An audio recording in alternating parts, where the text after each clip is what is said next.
This story right here is one of the more stranger ways that I've heard that somebody has been killed. I've always been interested in strange ways that people have died, and I'm pretty sure most of you that are watching this video are also interested in that weird phenomenon, if you will, about this, just the weird ways that people have died.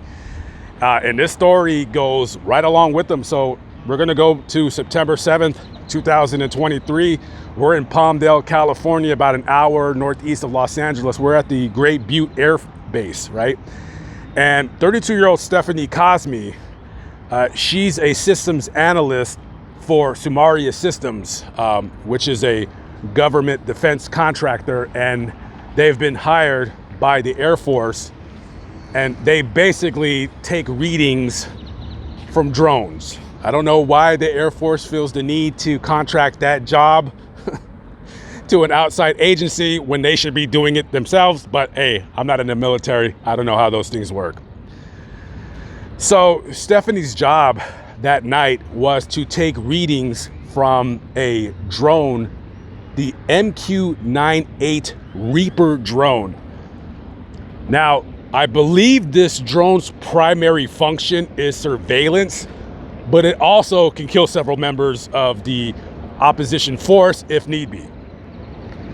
Now, this drone, this is not a small drone. This isn't a drone that I have. This is this thing is huge.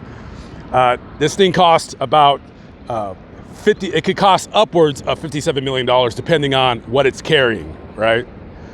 It's 36 feet long.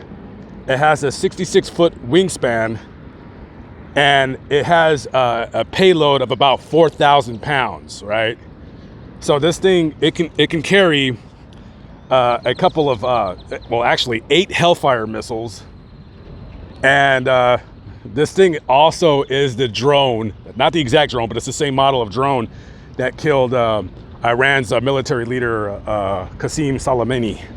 Is that how you say his name? Soleimani? So the MQ-9A Reaper drone is the one that blew him apart into smithereens. Did you guys know that they were able to identify him because they found a ring on his finger? I guess he was over there, and then the finger was over there, so they blew him to smithereens. So anyway, so on that night, Stephanie has a tablet, right?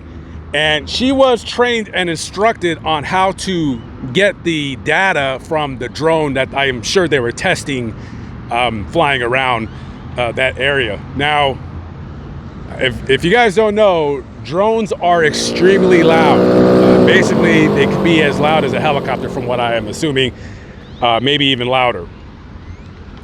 So according to the report, Stephanie was glued to her device, according to eyewitnesses. So she's glued to her device, right? She's looking at the device. She's not really paying much attention to the surroundings. And at this time, guys, the propeller to the drone was operating, and I'm assuming it's very, very loud.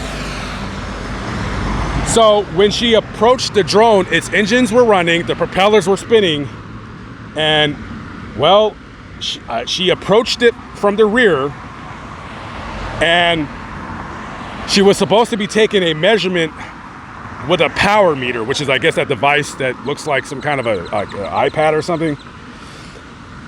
And then she just walked, according to eyewitnesses, right into the propeller. The left side of her body and her head went whack, and as soon as that happened, the people on the ground screamed to kill the engines of the drone.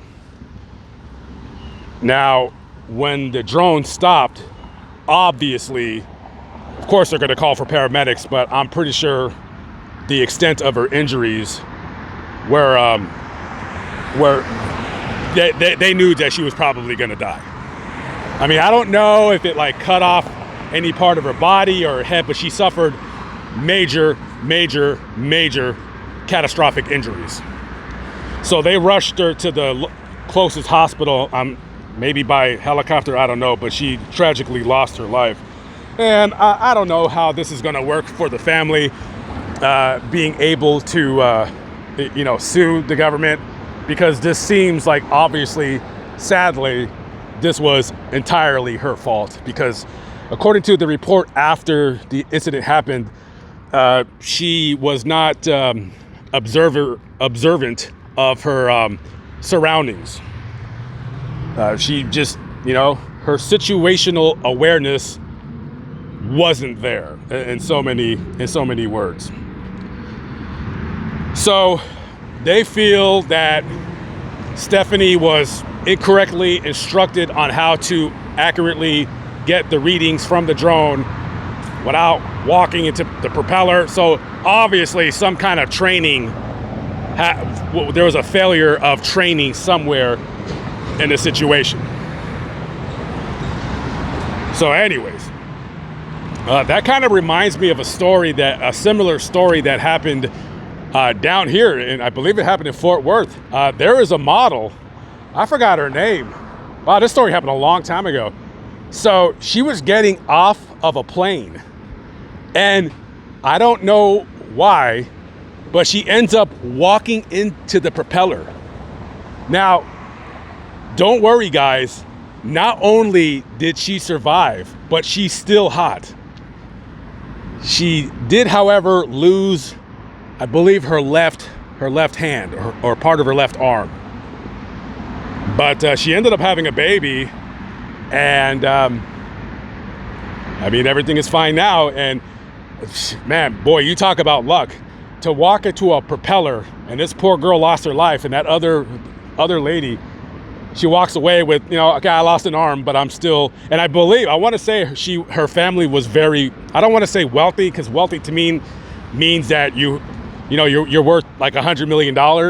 So I know her family was very well off. So it's not like she was a poor girl getting off the plane and this tragic incident happened. And, I'm not brushing it away that something bad and horrible happened to her, but, it didn't harm her enough to where she couldn't lead a productive life. And she just had a baby. I was reading she had a baby, because I kind of looked her up when I was seeing this story, because it reminded me of that, with that. I think she was a model. Anyways, there's going to be a couple of these weird stories that I'm going to do for my other channel. But of course, I have to be at the location on that channel. This channel, I don't have to be.